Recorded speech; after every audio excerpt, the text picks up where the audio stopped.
All right, thank you very much, Steve. Other news now, a bizarre crash in Rensslear County overnight left one man dead. Another is now being questioned. According to authorities, the driver fled the scene, leaving behind his passenger, who was ejected from the car and wasn't found for hours. Marcy Natal spoke to the victim's family and his closest friends. My son died about 5 hours ago. He was 24 years old. He was an imperfect person, but a wonderful kid. Surrounded by his son's closest friends, Brian Baker stands outside his home in Stephentown, just a mile from where his son was killed.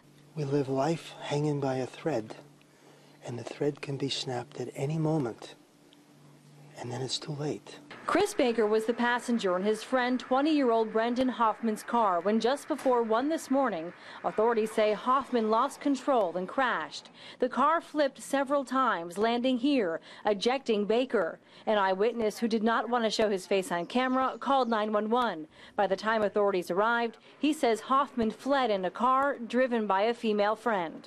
Before I could ask him to stay, he was already gone. Authorities didn't know there was a passenger until hours later when Hoffman's father called the sheriff's office saying he spoke to his son, who confirmed Baker was in the car. It wasn't until 5 o'clock in the morning, 5 hours later, when paramedics found Chris Baker's body here, down a ravine, thrown 100 feet. Authorities pronounced Baker dead at the scene. It's not clear if he survived the crash and died waiting for help.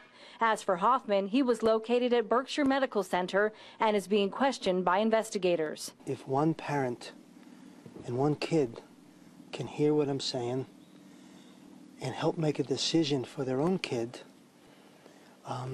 tell them they love them, hug them every day. Marcy Natal, CBS 6 News, Rensslear County.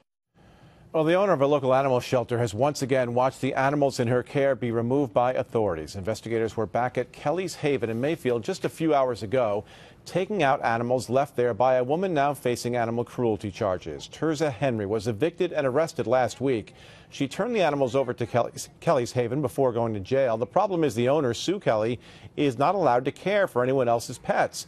She was charged with animal cruelty last year. Today, the DA served a search warrant on the property, and Mohawk Hudson Humane Society was brought in to take the animals away. Sue Kelly remains cooperative with the Sheriff's Office. She's been cooperative with the inspections of her property throughout the pendency of her own case and continues to be cooperative as it relates to Terza Henry's dogs.